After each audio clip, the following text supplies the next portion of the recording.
which it stands, one nation, under God, indivisible, with liberty and justice for all.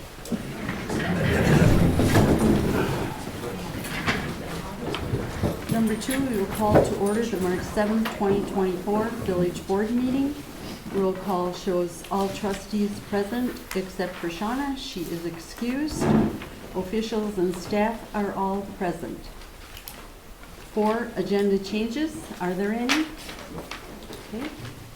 5, consent agenda. A, February 15th, 2024 regular board meeting minutes. B, presentation of accounts and other claims against the village. If there are no questions, I would like a motion to accept. I'll make a motion to approve consent agenda. Second. Roll call, Grace. Aye. Aye. Aye. Aye. Aye. Aye. Motion carried.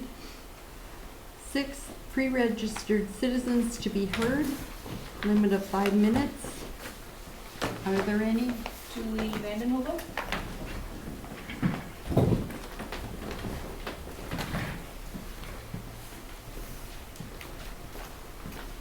So I wanted to speak tonight as a resident and a candidate. So I have a few packets here.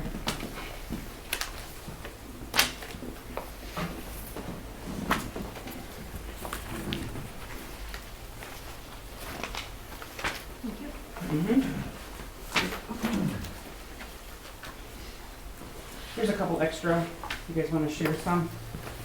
I'll give one over to this side too.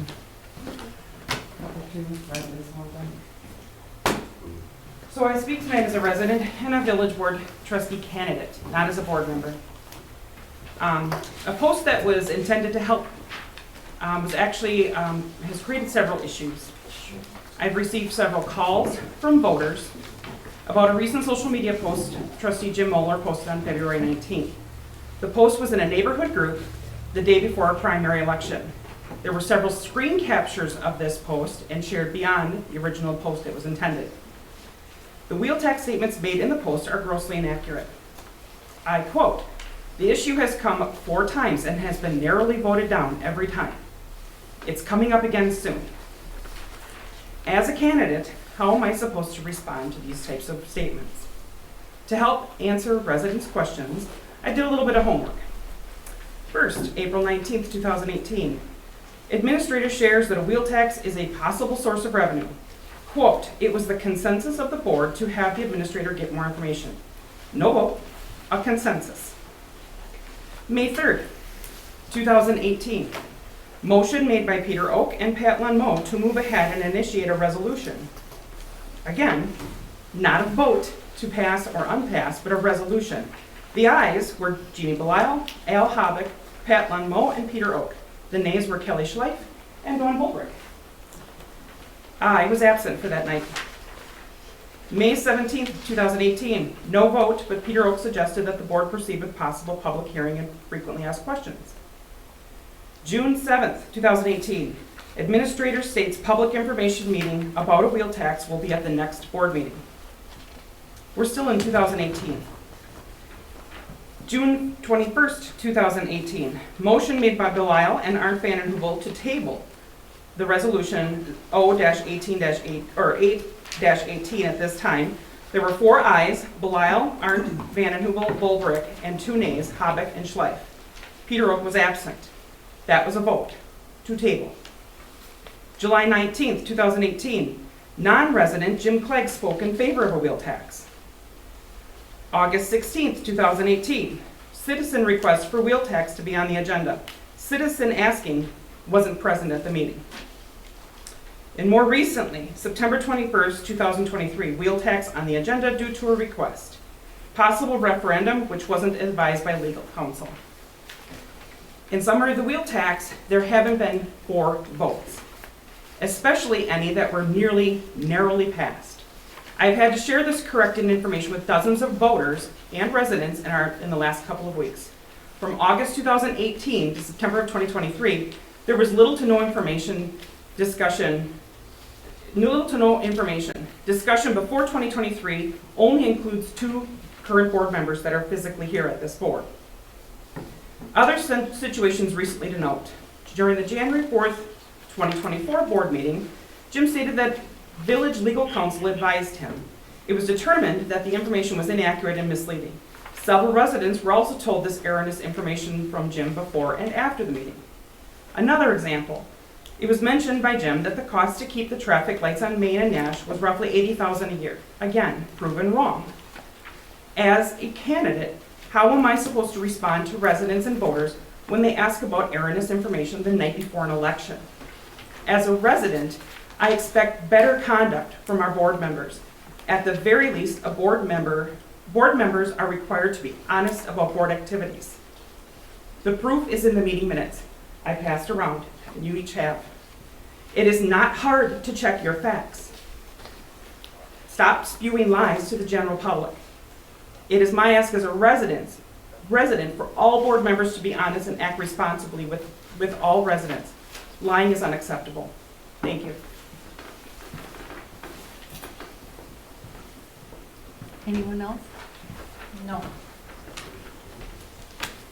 Okay, then we will go to 7, presentation by Todd Tim with the Hortonville Area School District.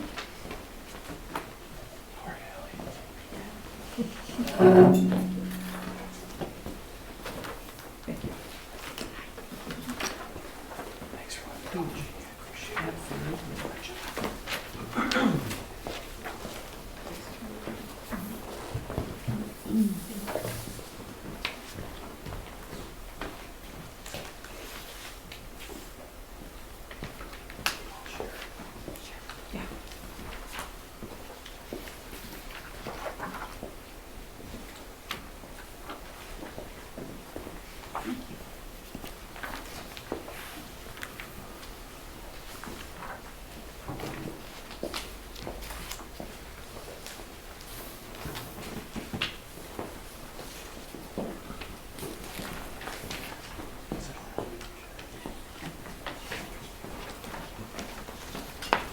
Well, appreciate the time each year.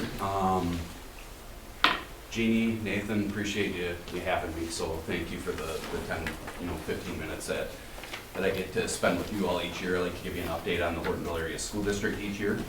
And we've done that for the last several years. The last several years I've also brought with the Department of Public Instruction Wisconsin report card. I'll state some of the facts of that tonight, but it's available to you at dpi.wi.gov. I'm sure you appreciated that, 30-page packet in the past and went home and read it all, but it's available to you online. So I'll just give you our continuous improvement postcard, tell you what our achievement results were, and go through some of the financials of the school district, which I think will be of more interest for the village board, tell you some of the happenings here and how we partner with the village of Hortonville. So as far as our achievement each year, the Wisconsin Department of Public Instruction, which is the Wisconsin K-12 kind of accountability organization that oversees schools in the state. So there's 420 school districts in the state of Wisconsin. The Hortonville Area School District is the 40th largest of the 421. Okay. Tell it to you each year. You probably already know this. You're probably sick of hearing it, but I think if you went out and talked to people in Wisconsin, they'd be shocked that the Hortonville Area School District was the 40th largest district from an enrollment perspective out of the 421 school districts in the state of Wisconsin. There's about 10% of school districts in Wisconsin that are growing. About 90% are declining in enrollment. The Hortonville Area School District is one of the 10% that is growing from year to year. 4,400 students, about 700 employees. Remembering that in the 700 employees, we also own our own transportation center, and food service are all of our employees. So if you're doing a comparison on enrollment perspectives, from school to school, most schools don't own their own transportation center. They mostly outsource their transportation. Most schools also don't have their own food service. Those people are our people, and we feel like we get a better service from those employees. So if you're doing an employee comparison. But we're one of the largest employers, obviously, in the district. 700 employees, and again, 4,400 students. Achievement results went up. So the Hortonville Area School District, according to the Department of Public Instruction, in the 2023 school report card, scored higher than 85% of the other 421 school districts in Wisconsin. We're also what's called a low revenue district. Do you know what a low revenue district is? In 1992, there was this law that came into place that was called spending caps, right? So you have a mill rate sheet in one of the paper packets I sent you there. So it has our mill rate from about 1993 to where it is in 2023. So the state legislature in the early 1990s enforced what was called spending caps. State legislature was a little bit concerned at that time about property taxes and the increase of property taxes throughout the state of Wisconsin. About 2/3 of our funding comes from the state of Wisconsin, about 1/3 from local property taxes, and we have a little bit of federal funding sprinkled in there to equate to the 1.0 of how we're funded. So they instituted what was called spending caps, and you can see our mill rate in the early 1990s, relatively high compared to what it is today. So at that point, they froze districts at whatever they were spending at, whatever boards of education were setting that mill rate at. And every other increase added on from that frozen mill rate. So if you were a small rural district at that time, it just so happens that you probably were pretty conservative in what you were setting your revenue cap at. So what that meant is every increase from the early 1990s was built, and smaller rural districts that were more conservative at that time have turned into what we call low revenue districts, meaning we receive the lowest amount per pupil of any school district in the state in our funding. So when I say on that top sheet there, in a low spending, high achieving, we're a low revenue district. We receive the lowest amount in the state of Wisconsin per pupil. So we receive $11,000 per pupil.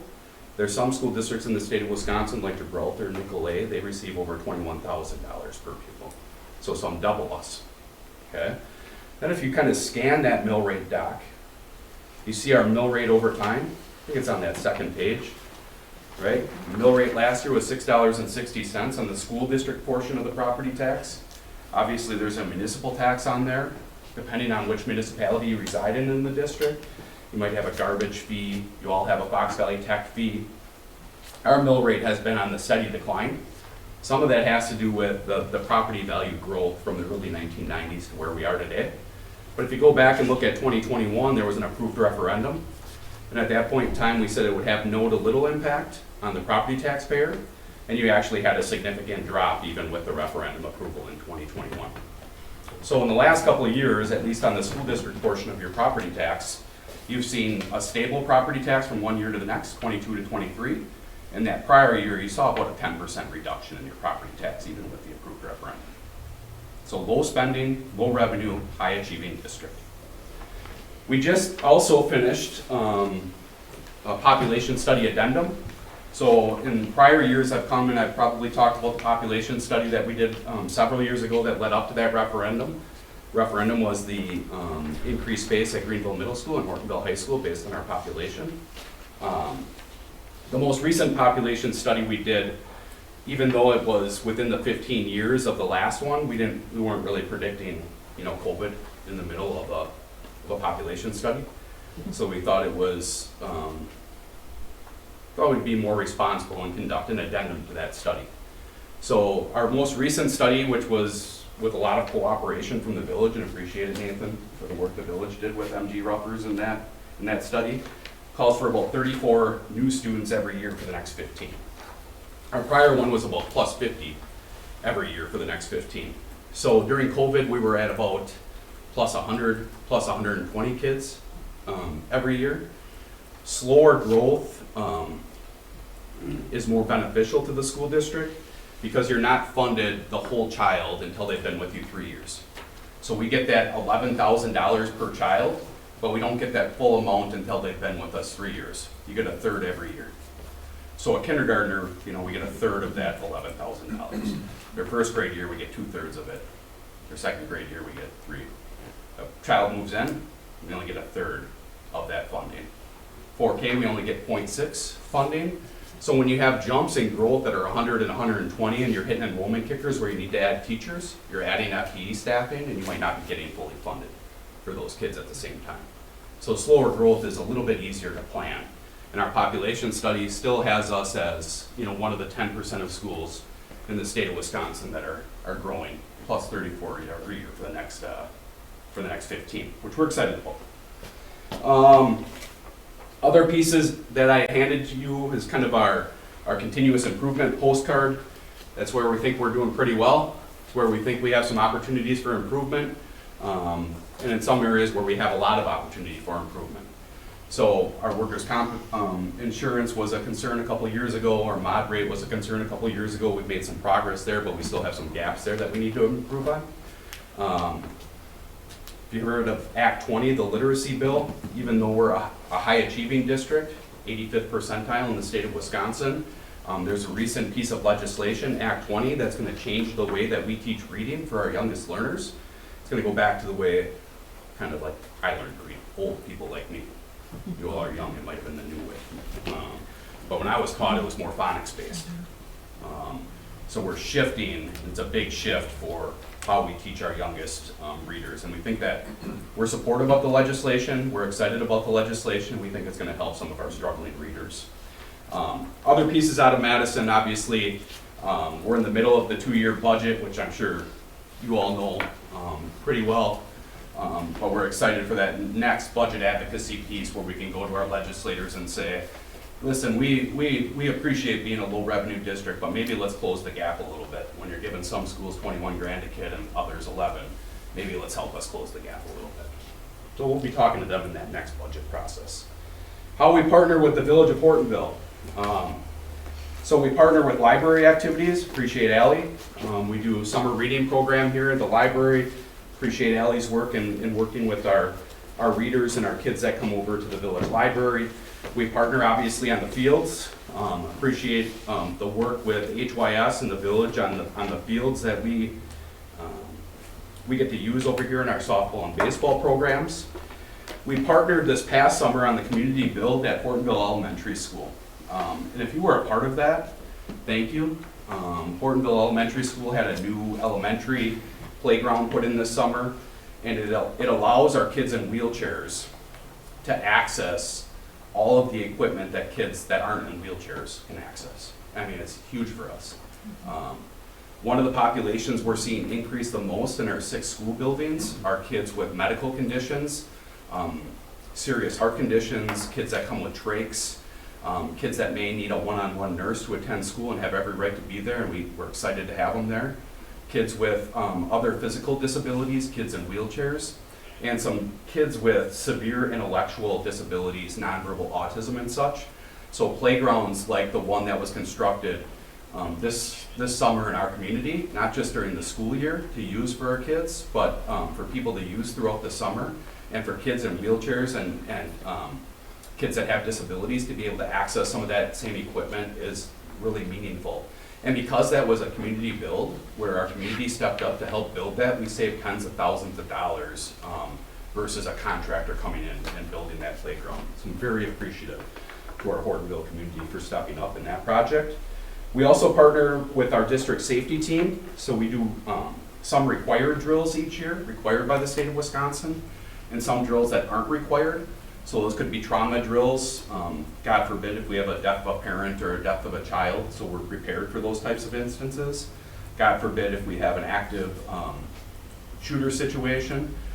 So we partner with EMS, fire, law enforcement to drill. We just had one that Sergeant Barr facilitated for our district officials a couple weeks ago. So we have a great appreciation for our safety team and the professionals here in the village that help us practice those drills. And unfortunately, so I've lived here 11 years, we've had several of those incidents. So not just the practice pieces, but the people that step up in those tragedies that we've had the last 11 years. And our SRO program. We have 1.5 FTE in our SRO program. Appreciate the village's support and partnership in our SRO program. Great appreciation for Officer Hauser. And you all know how I feel about Sergeant Barr. He's one of my most trusted colleagues. Appreciate his leadership in the safety of our 4,400 children, our 700 employees every day. And appreciate that he's always available, no matter if that's on the weekend or night when some things happen. So appreciate you, Sergeant Barr. So have a great respect for the village. Appreciate your partnership. Hope you're proud of the school district that is in the 85th percentile in an achievement perspective in all schools in the state of Wisconsin. A low revenue district that has one of the lowest mill rates in the state of Wisconsin. And we're really excited about the future to focus on some of those areas where we can get better. Happy to answer any questions you have. Todd, we just spoke about, we just had a committee of the whole regarding, like the downtown, like a multimodal trail. Is there anything with safe routes to school that you'd want to collaborate on? Because I know that there's students that are just kind of on the fringes of our district, or not district, but fringes of the village, but are likely using trail. Like I see kids from like Lake Street walking on the gravel in the morning. Yeah, it's probably be a good collaboration for us and Brian Gooding, you know, in transportation. Really appreciate our people that have stepped up to be crossing guards and our partnership on that too with the village. I feel like we have a safe network around there, but yeah, Julie, if you ship me a note, Yeah. kind of as a reminder there, I'd appreciate that. It's a good question. Can you explain the mill rate? Yeah, the mill rate is just the price per thousand of the property taxpayer. That's the school district portion of your property tax. So the $6.60 is the price per thousand of the property owner that goes to the school district. So the school district runs on a budgetary cycle, July 1 to June 30th. I can't remember what you all are on. Yearly? So the school district has what's called a fund balance, like a temporary savings account, because we receive the majority of our revenue during property tax time. And there's state payments to that, and there's local payments to that. So our fund balance covers short-term expenses like payroll until we receive our funds in the middle of the year. There's a ton of school districts in the state of Wisconsin that short-term borrow, but our fiscal health is really strong. So we have a fund balance that's about 27% of our operating expense, and we have that so we can meet short-term obligations until we receive the majority of our funds that just so happen to come in the middle of our fiscal year. So your school district is in really good financial health because of a very responsible board, even though it's a low revenue district.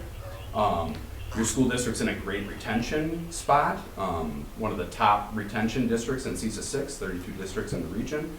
But the mill rate portion and the decrease in that is just the price per thousand that goes to the school district in your property tax. Thanks. Yep, you're welcome. Nice to meet you, Grace. I don't know if we've met. Nice to meet you. Do you still have the in-house counseling therapy program? Yeah, so now we partner with 6 mental health agencies. You know, if you were to ask me that question, Pat, a couple of years ago, we just partnered with Catalpa Health. We found over time that you know, people develop relationships with different health agencies, mental health agencies, and Catalpa kind of had a monopoly there on our services. And we had worked with Catalpa at the beginning points of E3, our mental health program, when we suffered some tragedies eight years ago mainly, but we've had it before that. And it was a great relationship, but what we found is we were starting to see waiting lists, and that's not what we wanted. We were starting to see families, what if we wanted a different choice, but still wanted to remove the barrier of having to take off work and all those barriers that come with bringing your kids places. So we've been lucky enough now that we have 6 mental health agencies working in our schools. And we don't have a waiting list.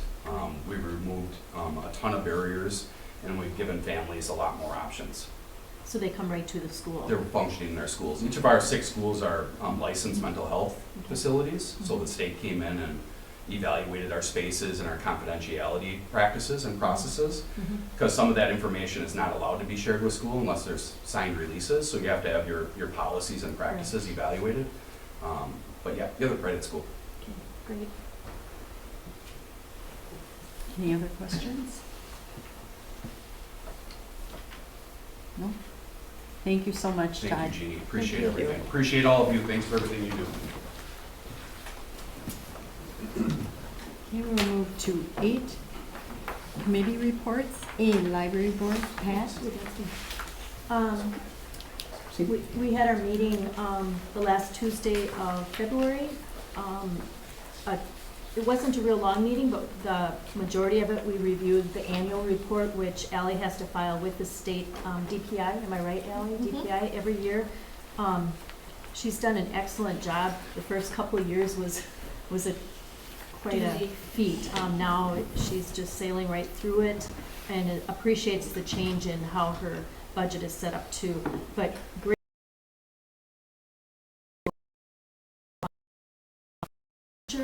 So I think that's a huge reflection on Ally and her staff, so thanks for all your hard work on that. And then we gave a report from Friends of the Library. Our book sale, just a plug, book sale is May 17th and 18th. So we're up for getting donations of books and puzzles and games, that kind of thing. Any questions for Pat? Okay, we'll move to 9, unfinished business from previous meetings. There is none. 10, new business. A, discussion and possible action on Alonzo Park Playground and splash pad design.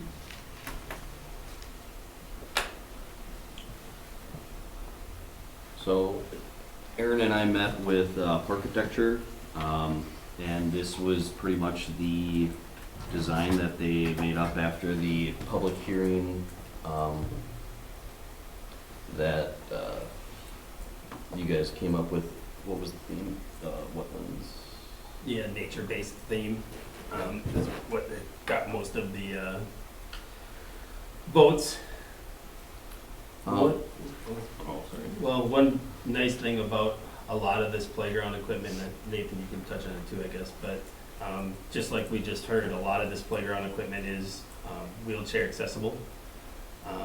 And some of it is actually like just coming out on the market, so they're just being developed. Our consultant, Architecture, is working directly with the manufacturer. So we're getting some of the most state-of-the-art stuff in this new playground. So this is the ADA thing he just mentioned. It's a kinetic ADA transfer with inclined deck so that they can use slides. Along with that,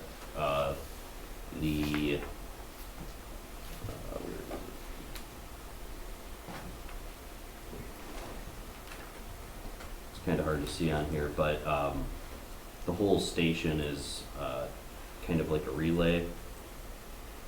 Yeah, this is a better view. The surface mounds in the center is something that's basically texturized. We don't have any images on these slides, but during the public hearing, there's an image that kind of showed them. They're a little larger than what it looks like in there. So it's not just a kind of a trip hazard. It's a larger mound that kids can play on and stuff. The green thing in the center, which is in the large lily pad, is a ADA compliant, basically merry-go-round.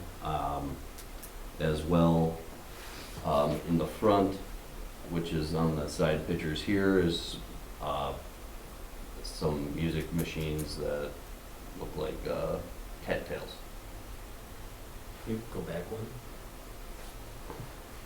Another thing is, so the yellow leaf structures also have, I don't know if you remember, if you were here when Blake gave his presentation, they have these light panels on them that will cast shadows onto the poured rubber ground, and they'll move along with the sun, and there'll be kind of different colors cast with the shadows that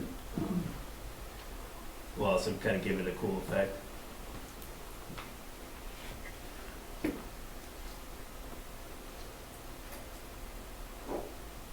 So that's pretty much it for the playground. And then the splash pad.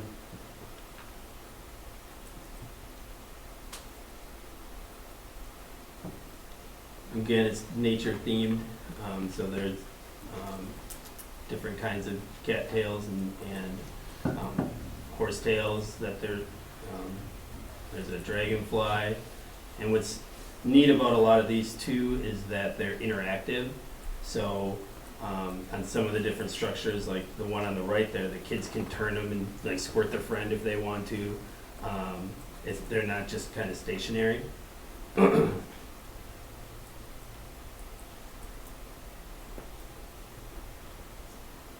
I think it's the same with the big one in the middle too. There's a way to turn it so that water comes out from one side or the other side. So basically, there's a stand on the front of it where you walk in, and what one of the kids that wants to go in will have to do is wave his hand in front of it, or her hand in front of it, and that will turn the whole thing on, and then it will run continuously for 3 to 5 minutes, whatever we set it at. And then if they want to keep playing, someone will have to go over and wave their hand in front again and turn it on. So it's not just constantly running water if there's nobody there.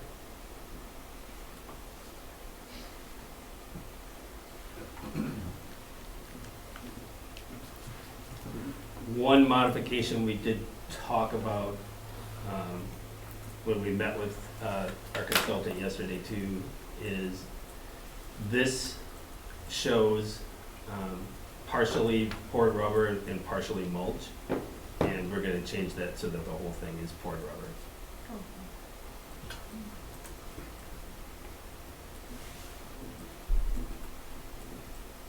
So you are looking for a motion to accept this To approve the as design. is, Well, I mean, I guess if there's, so we can get started? Does anyone have questions? Is it gonna be in the same place as the existing park? Like the old equipment will come out? the old equipment will come out. This isn't in that area. It's actually, the splash pad will be about where the volleyball net and volleyball court is. And then the playground will be kind of in the back area more, by where the swings and the metal slide is now. Behind the pavilion? Yep. And the old one's coming out, you said? Yes, Okay. all the old equipment, the metal slides, will be coming out and being removed. So the company that offers this, like, did they do the maintenance on it, or is this something that our staff is gonna need to learn how to maintain and repair, or For both of them, our staff's gonna need to, learn how to do? yeah, I mean, most of the playground equipment's pretty easy to maintain. When stuff's broken, you can order new stuff, we've done that before. Okay. The splash pad stuff will probably need a little more, education on for some of them, but Their consultant is going to help us with that and walk them through what they need to do. Did they say they came through once a year also at that meeting Yeah, to, okay. It says 2 to 5 age structure. Is So- that for the whole thing? no. Okay, I didn't think so. Yeah. that's for this little, Frog. Okay, this Good. little thing, the little because that swirl. was, okay. And this scroll, so there's a bunch of bells and chimes and stuff that they can Okay. turn. And that one It makes was a showing little a bit shot of the whole thing, and I was a little concerned about that. Stuff for little kids and stuff for big kids. Okay, good.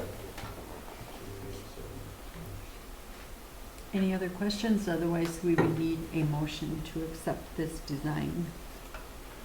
Could we ask them about more sunshade, or that's what they're showing is pretty?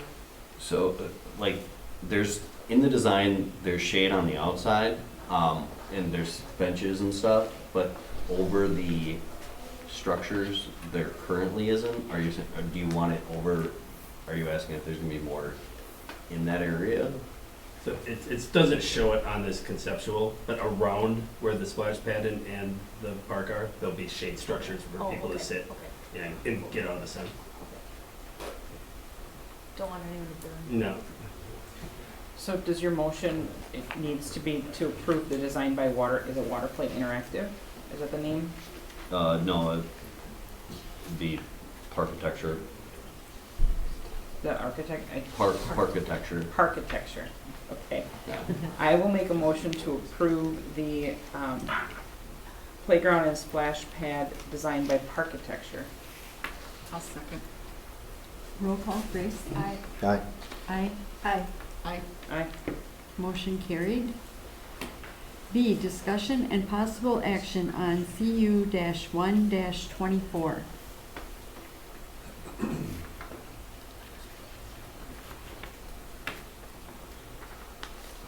So this came to P and Z, for the Life Point Church. Basically, they tore down the old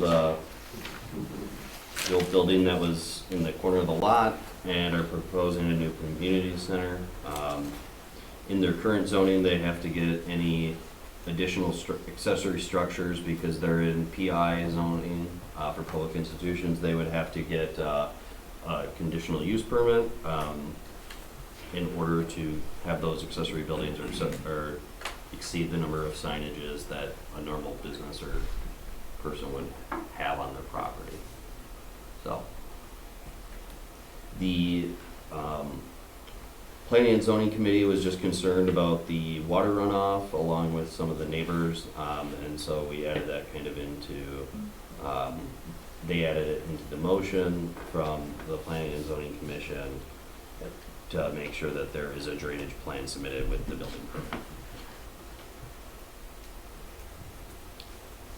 Does anyone have questions?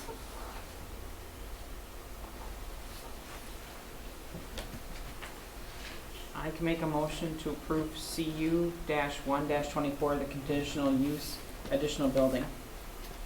Second. The drainage plan? Oh, well, it says it in there, the last sentence. To the village board, as long as there is a drainage plan submitted with the building permit. Is there a second? I'll second. All in favor? Aye. Opposed? Motion carried. C, discussion and possible action on YMCA usage of community center. So the YMCA held a chair yoga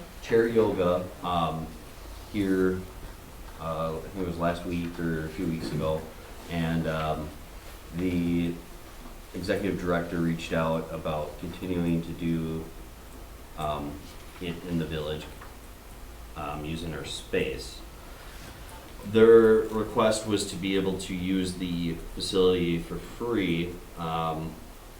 Currently, our rule is nonprofits can use them for free as long as they're not charging the people or citizens to come and participate. So, because they are charging, we would need to get some type of an agreement worked out potentially with them to allow for it. Currently, they're charging $3 for anyone who's not a YMCA member and does not have it free for their insurance. So there's a few that'll take insurance and it's free to them. And then if you are a YMCA member, it's free for you there. But anyone outside of that would be a $3 charge. Do you know when they used the Opera House, if they were paying rental there? Because this was quite a few years ago. Okay. Off the top of my head, I have no idea. I don't remember if they were, and they did some things here. This was about the same time that we did something with employees too, where they could, that was one of the benefits, Did you my hear? membership. Yeah. Did you hear back if there's any way we can work out with the membership that is being paid by the village? If there's any kind of bartering we can do with that? With regards to... Were you going to ask about? Yeah, but that's more, that's more for our employees. Right. We've talked about doing something different, Okay. because only 2 of our current employees actually utilize the benefit that's there. Okay. The problem for most of our employees is the price, I think, and potentially the location.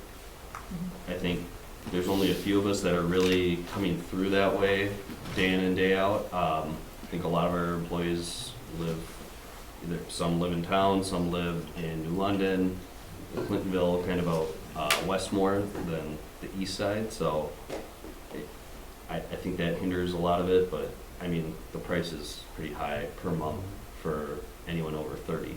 Okay. So what is the fee here for? The fee for the Charging. community center, or the $3 fee Yeah. from them, it's to pay for their worker to come in and train and do the class. Okay, but they're not charging YMCA members to pay the fee. Correct. Well, you're paying your fee through your Yeah, membership. I get that. But the YMCA members that come here, Right. Okay. How often is this being held? It's kind of open. She, you know, it could be weekly or every other week or maybe just once a month. I guess it depends on how many people are interested. At the initial class that they did for free, we had about probably 15 people. And it's geared towards seniors, so it was a senior activities thing. But they're open to whatever. And I know this room is used a lot, so we have to honor that too. Lauren looked at the calendar and said Wednesday mornings are usually the most open time, but, you know, we have to look at the needs of the village too. I understand that. So do they have an issue if we would charge? Charge the them? why? Yeah.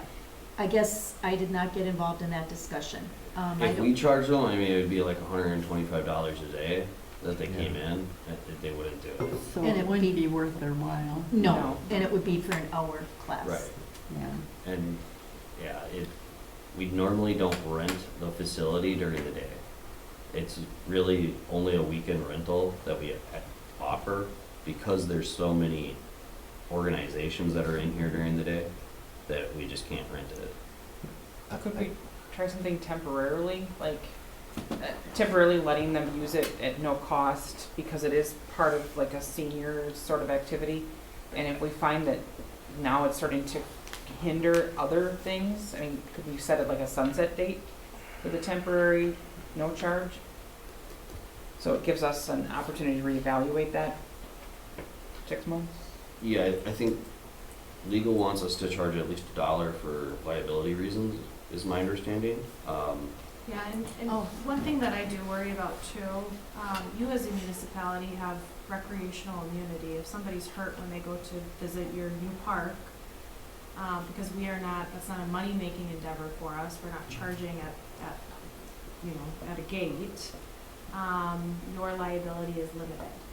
But when somebody starts to make money off of events that are happening in public spaces, that's when we could potentially lose that immunity. So there should be a formal contract or agreement in place with them where they are accepting responsibility if somebody were to be hurt during one of their events at your building. Okay.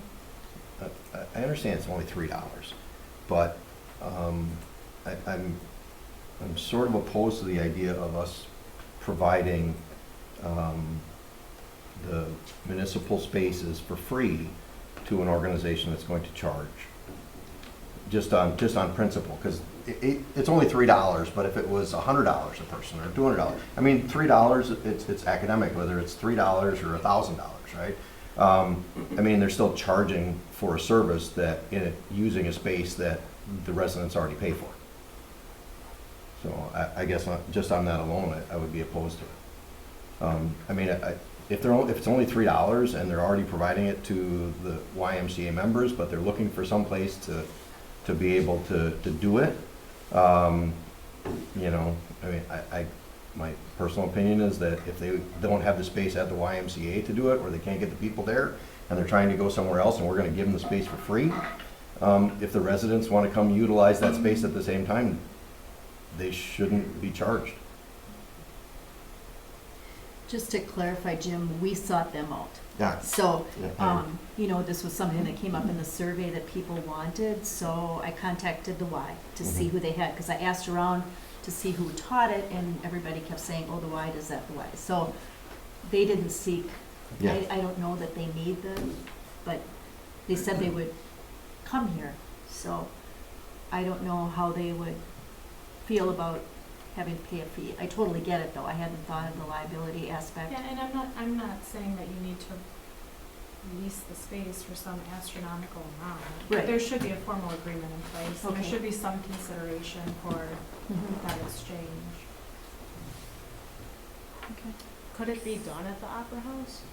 No. I'm So sorry, I would this didn't be hear you. long-term? Well, I kind of like Julie's idea, you know, we could see how well it's received. Maybe have a 6-month agreement of some sort and see how many people actually attend. People are just waiting to find out what's decided and then when it's going to be scheduled. What I like about a it's sunset gonna be date is it scheduled. gives both parties that idea that there's a date that we're gonna reevaluate. Mhm. And we can change it. And whether that be a small fee or whatever that's exchanged, I just like the idea of not agreeing to something indefinitely. Mhm. And we may find that maybe people aren't interested enough to keep going. Or in the summer, they don't wanna do it, but they Right. wanna do it in the winter months or something. Right, right. So how would they feel though if this dropped down to only 5 people? Would they still be interested in coming here? Because that's not going to pay their employee. She said they really didn't need a minimum, so, Okay. yeah.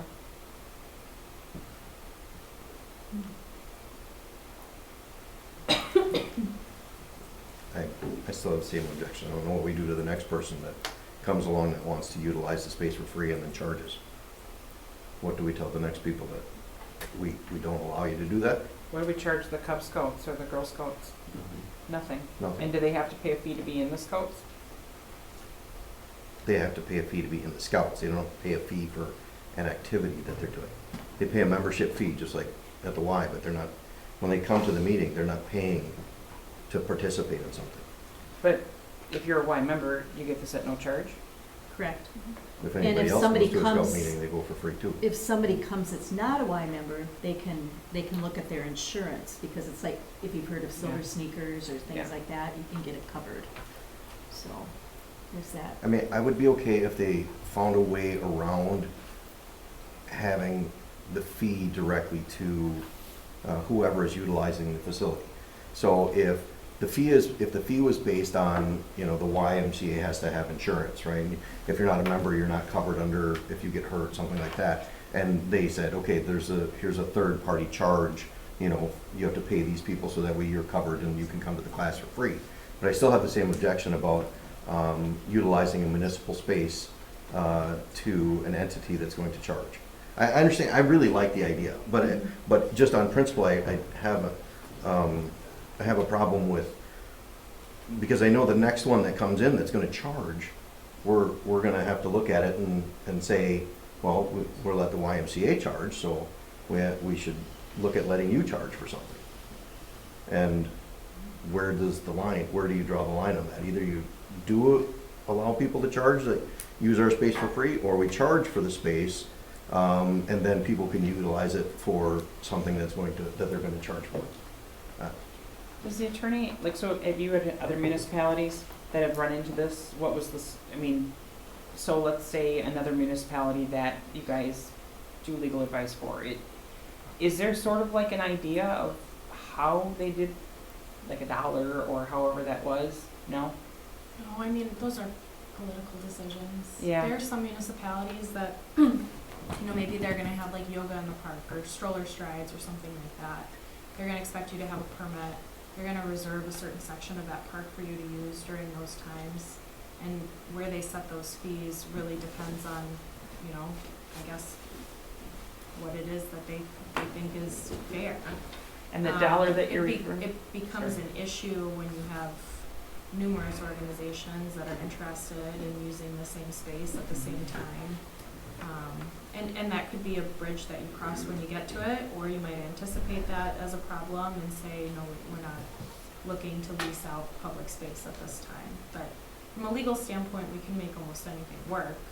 It's really just, my concern is, do we have an agreement in place? If somebody is charging, and I don't care if it's $1 or $100, do we have something in place that ensures that if somebody were to be hurt, they understand they're the ones that their insurance needs to cover that? If that Not makes sense. per person attending, but it could be just that fee between like the Y and the village is what you're saying, right? No, if they're charging people who are using the space, somebody Okay. is paying to use a public space. Okay. It changes what potentially could change our exposure from a liability standpoint. So I'm gonna use the dollar as an example, that's not what I'm locked into, but so like they pay the $3, how did they pay the $3, Pat, when they came to that? Did they pay it ahead of time? That initial one was free. That It was initial just to one was gauge free. interest, and then it's per class, so they would pay as they come. it could be a fee that they pay when they come. Mhm. But the why, essentially, nobody shows up, and it's just the instructor here. Do we charge for the space? Or is it just you charge per person coming? Because they're paying as, it pays you go. We are not charging per person. No, but they would charge, but then they would have a certain amount of that go. They pay, the Y would pay the fee to the village regardless, whether anybody showed up or not. Okay. That would make sense. Right. That's Yeah. what we do. Yeah, we are not in the business of even really looking at what it is that they're charging. So, again, that's why I say I don't care if it's $1 or $100. Yeah. We just wanna know yes or no, are you charging? And if the answer is yes, then my advice to you would be as a CYA to make sure that you have an agreement in place. Okay. I like Julie's idea of let it go for a little bit and then let the, what did you call it? A sunset date. You can come up with a small fee, but then, or do like an agreement, but do a very short term Cause I think agreement. you'd be able to tell in a few weeks, like, hey, this is an excellent idea. Mhm. And there's a demand and there's a need for this and we're serving our seniors in the community. Mhm. Or it doesn't come together and you just say you tried with the agreement in place. Mhm. What if, does your senior group have a fund? A fund? Funds, any funds? Instead of having the individuals pay, I mean, so you take them out of the loop, so, We don't- instead of having a resident pay to use, to do something that's available in this space, We have. don't really have a budget line. No. We have, Okay. there was a donation, but it's not something we've used to cover things. And there would be municipal funds, right? Well, Yeah. there's still people that are paying either through their membership or, whether we subsidize that or not. It's whether the YMCA is receiving some sort of financial benefit from it. The Y would be receiving money from like insurance. They're gonna For receive the money men- regardless. Right. So they're, Right. And is this the only space they have available? I mean, Well, for the again, number of it people that was- are doing it. We wanted to try to have something here in town, so there aren't many options. So, we said, can we use it here for that date? So that was what happened. We had it one time. And then people seemed to want it to continue, so that's where we're at now, looking at the options. We need a community center. Place for things to happen. It makes sense. I mean, the library's right there too. You'd have a lot of connectivity. So if you can iron out this $3 detail. So this is something that we're giving you the green light to start looking into it. I mean, I feel like we're talking, but what do we need to do to either move this forward or not move this forward? I mean, you can make a motion that we draw up a contract for us in the line to allow for it, I guess. Okay, I'll throw it out there. I will make a motion for the village to seek potential contract with the Y for the, I don't want to say chair yoga, so any activities that they may be providing here at the municipal center. Are you Sufficient? putting a date on it? Once you have that agreement, does it come back to the board? Okay. Then I think we set the date then, but I think we should look at something for like a 6-month. It depends on how quickly you're able to come up with something. Are you wanting to put a So- fee in it? Or Well, not? there would have to be, I Yeah. think, there would have to be. But I think looking at your options and then bringing it back to the board.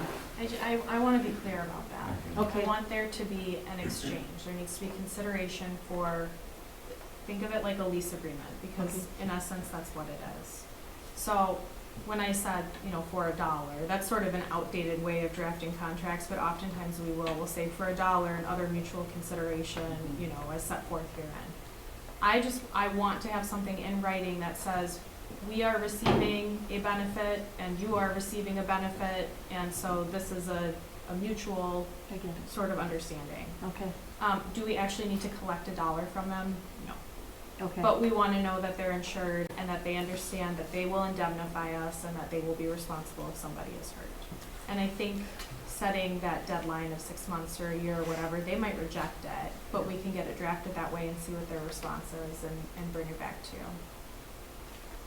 How do you want the motion to read? So, You know, to pursue a lease agreement with the YMCA for, you know, potentially hosting classes at Village Hall or something to that effect. Do you need me to repeat that? I make a What she motion. said. so are you gonna make this motion to have it like an open activity, like anything that the Y decides that they want to do? Oh, I don't And want to charge specifically say chair Whatever yoga. fee they want to charge? I don't want to specifically say chair yoga. I think Okay. there's other activities that the There Y, could be, there could be other activities. yeah, I don't know. But then are we locked in to give them this room whenever they Yeah, but- want it? No, Well, and No, at we're whatever, gonna have and to spell allow that them out. to charge whatever fee they want? that would have to I think that's and do where that. we give To Nathan. pursue negotiation of a lease agreement leaves those terms open. to If you want to include a certain term or sunset date, as you put it, that would be fine for now. You don't have to. Okay. I need that motion. Okay, to pursue the negotiation of a lease agreement with the YMCA. Thank you, yes. So I'll would- second. Would this have to come back to us before? Yes. Okay. Okay, there's been a motion and a second. All in favor? Aye. Opposed? Motion carried. D, discussion and possible action on resolution R-09-24, budget amendment number 2. Okay, so, part of it, was a little, so for the community promotion / professional services, that was $140 over, what our estimated budget was. That's for basically marketing of the village. We are going to be in the, Fox Cities Chamber, Livability magazine that they put on all the airplanes, hotels. They send out to developers who are looking at the area, and we get a few copies that we'll be able to use as well. So that was $140 over the estimated budget. The animal control, we've had an issue where we've had a squirrel or two basically destroying vehicles.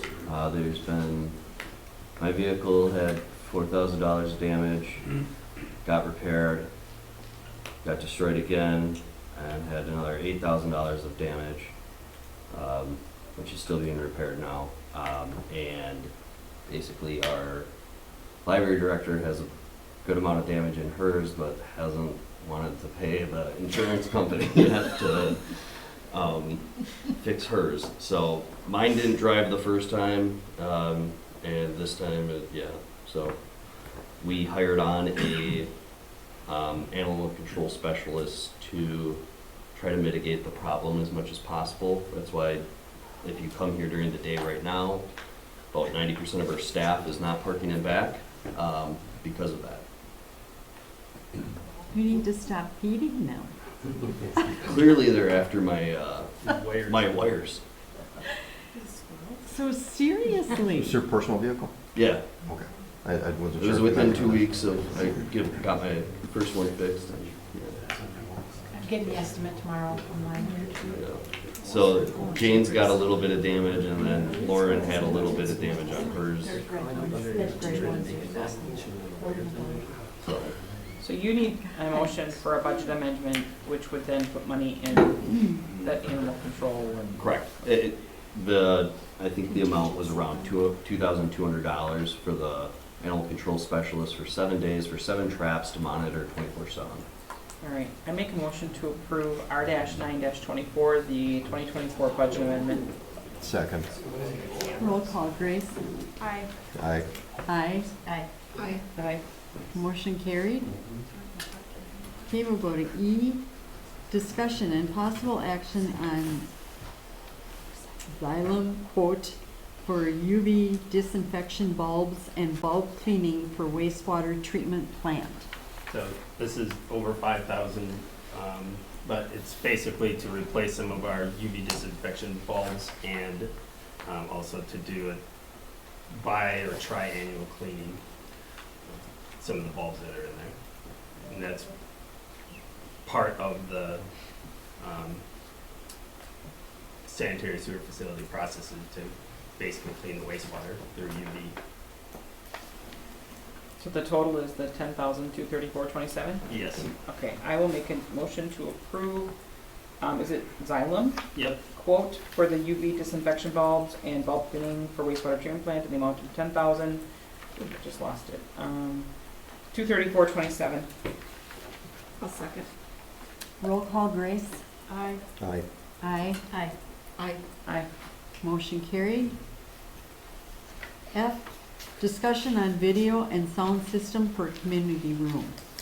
So I got a quote from, well, I didn't get a quote yet. I had a company come in that New London and Greenville used for their areas in the community room. Basically, the solution that I talked about with them to get a quote on was it would be for a speaker, it would be for microphones and audio and video recording. Because and then it basically some new speakers in different areas, and there would be a central location device basically that would make it very easy for, let's say, the library to just hit a button that says movies, and it would do that, or meetings, or whatever thing we had, it would adapt to that scenario that we had preset. Basically, we talked about it. I got a somewhat of an estimate from them. I said I'm guessing it's probably going to be around 25 to 35 is kind of what they're looking at for that type of a system. So, Would it also solve the problem where we have so many people that With the tell us loop, that yeah. they can't hear us? So the looping system has never worked here since I've been here that I know of. So how old is this system? Which one are you? The loop The one we have now? or the video? Yeah. The video system right now is from 2019, Probably maybe? 2018 or 2019, because I was recording before that. Yeah, I think it was 2019. It was at the end of 2018. We purchased it for about $1,000 for the video. And it's really not functioning the way it was meant to be. You said it was more of like a security. Yeah, I mean, it's a Footage. security. We did what we did to get a very simple solution that would work. You know, as long as we hoped it would. I guess it was a simple solution. Security camera. We take the raw data. We have very cheap software that basically takes that 5-minute clip, because they all come in as 5-minute raw data, and we combine them into one video and then put it out. Which is labor intensive for staff, is kind of how I understand it. Yeah, I mean, the combining of the videos takes a decent amount of time. Yeah. That's a decent. Well, it's not so much the combining, it's the processing of the combining of those videos. Sometimes it can take 30 minutes to an hour for the actual processing of it to be done. Okay. And then another 30 minutes to an hour on YouTube, but that's usually an easier process because you can still do stuff on your on your computer, because it's just through the internet. It doesn't seem to take as much, I guess, rate or power or whatever to make it so your computer's slower, like it does when it's processing creating that main video at first. Okay. So I do the same thing. So I put the videos maybe 2 minutes, and I push a button and say go, and then that's the 30 minutes after that. Yeah. Yeah. So it's not actual Right. user time. It's Right. I think It's a your- lot yeah. of the time is just it's just running, and then you come back and you post it afterwards. Right. Okay. So would this cost be divided up by departments? Like Ally and, I mean, it can be. I mean, is that what you would be doing? So it wouldn't all come out of just one budget line? Right, I mean, yeah, I mean, it should technically come out of one budget line, to be honest. Whether we charge the library for it, that's up to you guys. Because it really should go under either the community center equipment, or it should go under a capital project, right? So to split it between the departments is kind of odd. I know that's how we used to do it, because it was trying to fit everything in correctly as much as possible, but it's not the actual, we've transferred to start doing it by actual use of where it's going, so that someone looking at it will see, you know, this is what was spent in this area.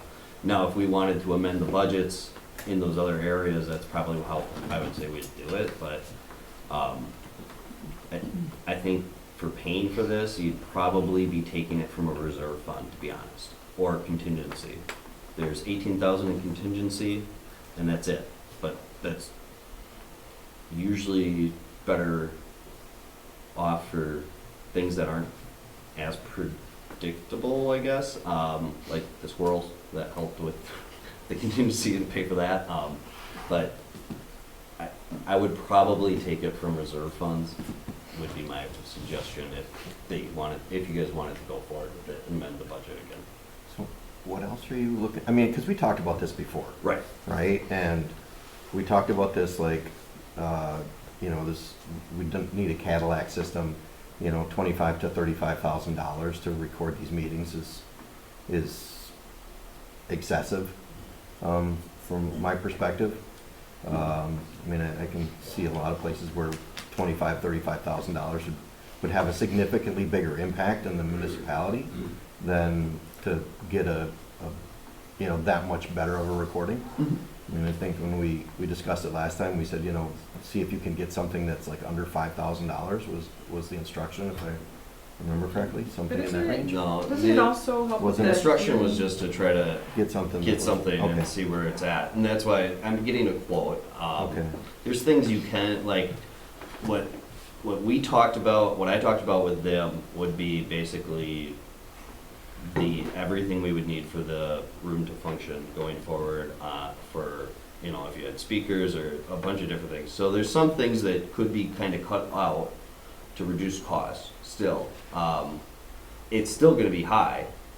I don't know if it's kind of up to you guys to figure out if you think it's necessary or not. Part of it is you got wireless microphones because of the fact that we don't have a built-in table. So they don't want to have wired microphones where you have wires all around. But Brian, does school just do audio at their school board meetings? They don't do video and all that, do they? Don't do either. Pardon? They don't do either. They don't even audio it? Not that I know of. No, but the video's been such a huge asset, because there's so many people who cannot make it to meetings and they're able to view them. I wouldn't even want to go down that path. But doesn't this, we're looking at not just video recording, we're looking at potentially increasing the, well, it's video, it's audio, and it's actually, so basically you'd have mics that would be projecting out into the audience, so when you have a special assessment, people would be able to hear you if there's a large room of people, and we've had it in the past where people can't hear us, so it would be a microphone, amplifiers. even the other night during that meeting, with the highway department, it was very hard, and you even had the podium with the microphone. Yeah, It was so hard to hear them, and I was only 2 rows back. I can't imagine how, you know, my husband is deaf, so I live with somebody who is deaf and hearing impaired and reads lips, but still matches tones to that. And I can't imagine how some people are, you know, we need to make sure we're making things accessible too. So I agree, we don't need the Cadillac of systems, but it would be nice if we're gonna do something that we do something that works with getting better sound in here, better audio, you know, and then also with the better availability, to not have so many hiccups on our videos. So do we need a video? Could we just do audio? No, we need video. I don't even wanna go The on that reason path. we went to video was because people were recording it themselves and putting it online, and it was suggested at the time that we just have it done through the municipality rather than through the private entity person. I was recording them, and I then turned over that whole YouTube account over to the village. Right. So all the previous recordings and everything. I'm a firm believer, and I think the recordings of these meetings is really valuable. I did some research. It allowed me to go back to some meetings and understand who was speaking. Because sometimes that's the part too, is that audio just picks up voices, but being able to see a video was really helpful too. Most municipalities Do video. Yep. Yeah. do both. Just if I could add in, we typically recommend video because if you have hearings or if you have meetings that would later need to be transcribed, it's really hard to get a court reporter here depending on what you have going on. You may not want to pay for that up front, but then on the back end to be able to identify the speaker. Otherwise, you're going to get a transcript from a court reporter that just says unknown speaker, unknown speaker, unknown speaker. So it is helpful for litigation when it comes up. It would be another layer of safety for when there's elections too, since that camera policy went into existence. But the Nathan- stipulations I'm of the sorry. administrator having access to the cameras. I think it's a different system. It's a completely different system. That's not in with the actual security camera. This was done by a different company. The only access this camera has is to itself, and Is there there's storage on it? right, but it's only on when basically it's being turned on. So there's a switch that powers everything off. The red switch over there. So Nathan, you mentioned that the hearing loop hasn't worked since you've been here, and I know that's something that's come up a lot. Do we have records of when it was installed and which company did it that we can have them? I'm sure we could look at. I mean, if that would help with the cost, is there any warranty on that? I mean, that we can have done separately from this necessarily. So I wouldn't say that those are linked together, that you can't get the loop to work without that. So I would still think that we should probably pursue getting the loop to work. since Yeah, it's in the because I think building. there's a number of people Right. that appreciate that. Right. Okay, I thought it was hooked into the same thing from your memo, but okay, as long as that's included at some time, I think that's I don't know crucial. what it's hooked into. That's Okay. that's what the IT guys said. They were like, I don't see anything. I'd have to get up into the ceiling at the time and, Okay. yeah. Does the one in the library work, the hearing loop? I've never had anyone test it, but what the hearing loop does is amplifies what your T coils Right. can receive in your hearing aid. Mm-hmm. So a lot of times folks have to do a switch on their hearing aid to receive more, essentially, of the T coil sound. And I haven't had anyone try it. There is a transponder or something and a microphone in the library, but nobody's said anything in the 8 years I've been here. Because I know it's come up in here. People that have been at meetings Yeah. have talked about, Yeah. it's not working. It would be nice if somebody could test ours, because it's all part of the same wired system supposedly. But if it isn't working in here, my concern is that it's not working in our library either. Yeah. We have a resident that has brought his, Rick Greenwald Yep. brings his, so he can hear what we're talking about, and that goes into his hearing aid. We have everything's Bluetooth at our house, like, so the TV Bluetooth to his hearing aids and everything like that. I'm not even sure that whole T-coil thing is as essential as it used to be, because there's so much Bluetooth technology now, and I'd be really curious to know if this new system has that availability to send out that Bluetooth signal for people who, yeah, I mean, I think there's a lot of things to discuss, and I don't even know if that's just looking at different quotes, and there's no rush for this, but I think we need to look at something, an upgrade, especially for the audio in here. Yeah, so that's pretty much all I had. I was just kind of giving you guys an update of I was quoted for pricing. Any other questions? Okay, we'll go to 11, report of village officials. A, clerk treasurer, Jane. My report was in the packet, and the first thing about the liquor license is, Jody from Hardtails is purchasing the Loose Wheel, or the Horton Inn. So she applied for a liquor license with that establishment. When do you mail out the absentee ballots? We are supposed to get them from the county by Monday. The deadline is Monday, so Monday. And then open voting is when in the office? About the week following. The following Monday, Tuesday, we have to start on Tuesday? Okay. I have a question. I had a resident, ask about one of the candidates who was running. She was asking about her residency. Okay. And since one of the candidates is Right. house doesn't exist and is getting rebuilt. Right, there is the, from the municipal attorney through the League of Wisconsin Municipalities. Says the person shall not lose residence when the person leaves home and goes into another state or county, town, village, or ward of this state for temporary purposes with an intent to return. So, and I had discussed this with Ashley, because it is kind of a unique situation. Thank you. Are you the one that sent out so you want to be in the official pamphlets, or who sent that out? Pete? It was you? Okay. Thank you. It was really helpful, but is that sent out to even people who are not necessarily on the ballot, that are current elected officials? No. You guys were all given it a few years ago, but basically, there's two aspects.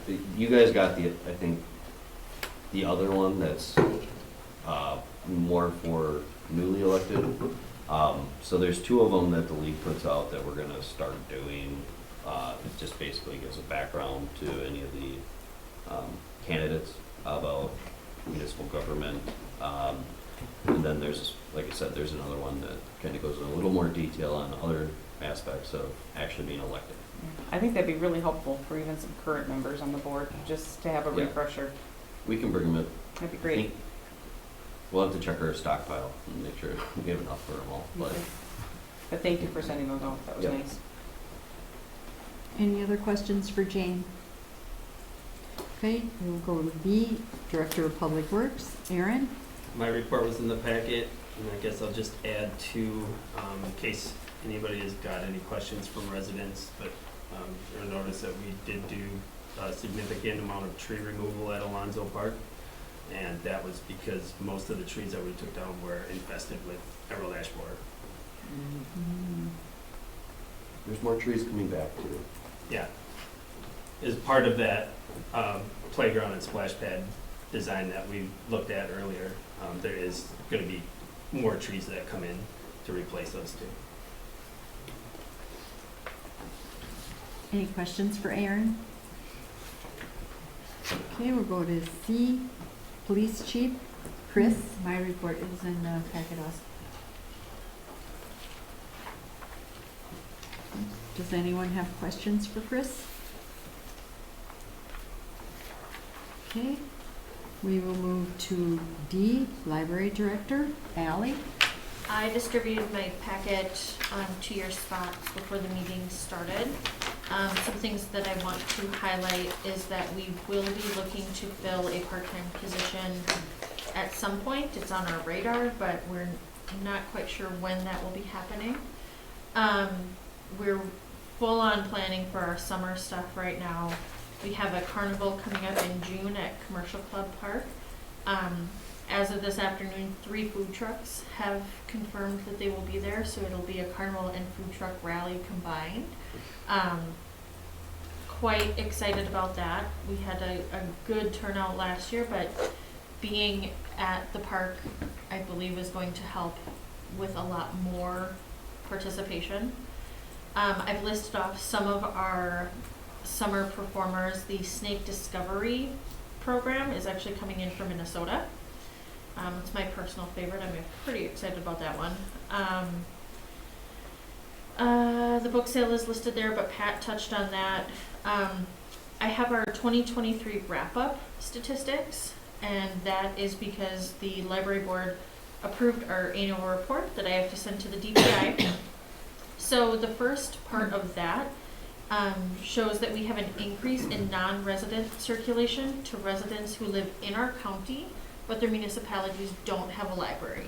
So those are the checkouts that really contribute to our county reimbursement funding. So you can see that we have jumped up significantly since 2021. A lot of that has to do with Appleton being in the throes of construction right now, downtown Appleton, and they're currently located on the east side of the city.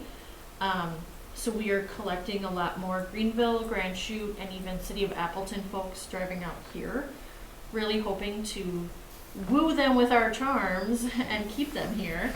But it's really important to see that that is increasing. We are bringing people in, and that's where our funding reimbursements are going to come from. We've had the highest number of programs since 2017, highest number of attendees since 2018, and the highest number of in-person library visits since 2018. We have significant growing pains. We have outgrew the space already. That this building was built in 2014. I don't think it was anticipated that we would be as awesome as we are, but we are. And I think it's really important to highlight that we are a community asset, and we are that place that people come to when they first move to town. There are other statistics on here, my typical meetings and projects and things like that. And I also included our March programming calendar as well. Any questions for Ally? Okay, we will move to E, attorney. Ashley? Any questions for Ashley? Okay, we will go to F, administrator. Nathan? So we are gonna probably start looking for another developer for the area by, Century Gilbert's. That developer there was no increment really for him, or his income levels didn't match anything positive, so, he had to abandon that. So, there's that, and then Aaron and myself met out at Alley 3 with the engineering firm, and we're going to be meeting tomorrow with the construction company because of the condition of Alley 3. So we're going to see what they have to say about it. So that's pretty much most of the stuff. Yeah. Other than what's in my report or whatever. So. Any questions for Nathan? Okay, we'll go to G, building permit report. It is in the packet. And H, any other miscellaneous topics for future discussion? I had a resident ask or wonder if coming from New London, the west part of Main Street, if that could be 25 miles per hour. He was just sharing an observation that every other access point into town is 25 miles per hour. From where? From the north, from every entrance into town is like 25 miles per hour. So he was wondering if, like, by Charlie's place, if that could be also 25 miles per hour, or if it could be discussed. Is that something we would have to go to the county for? Yeah, I think, yeah, you'd have to go to talk with the county no matter what. There's some areas that I was thinking about that the other day, but yeah, you could add it to a public safety meeting if you guys wanted to discuss it. Okay. That's usually where it'd probably be best. Right. Can we do that? Chris? Yeah, we have one scheduled coming up on the 20th. Okay, We can add it to the. so add it on to there. Yeah. Okay. Any other topics? I guess in the vein of public safety, I want to confirm that a stop sign at the end of Lincoln Street was also requested by multiple residents, and if it can get talked about. At the end of, by the canning Factory, after. Oh, okay. and Any back. other topics for future discussion?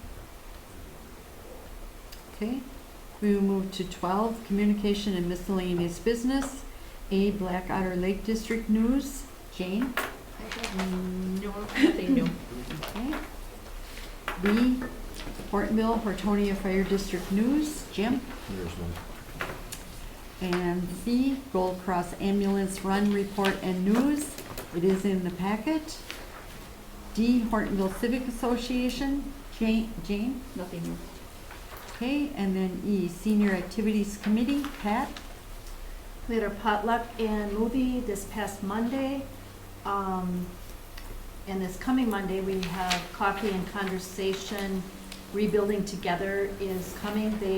They offer services to residents who need help updating their homes to make them safer and accessible. So they're gonna be here Monday at 9. We had a meeting today, this afternoon. 2 agencies joined us. We invited outside agencies, so we had 2 representatives here, one from the Housing Authority and one from Care Patrol, which is like a clearinghouse if people need help with services for their family member who needs in-home or looking for a new place to live, assisted living, that kind of thing. So they were there. We worked on planning Autumn Fest for this coming October, established the calendars for the next couple of months, and got the flyers ready for a field trip to Hearthstone in April. Any questions for Pat? Okay, we'll move to 13, comments and suggestions from citizens present. Are there any?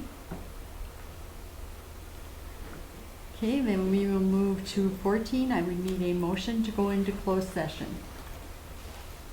I can make a motion to go into closed session under state statute 19.851E, deliberating or negotiating the purchasing of public properties, the investing of public funds, or conducting other specified public business whenever competitive or bargaining reasons require a closed session. Second?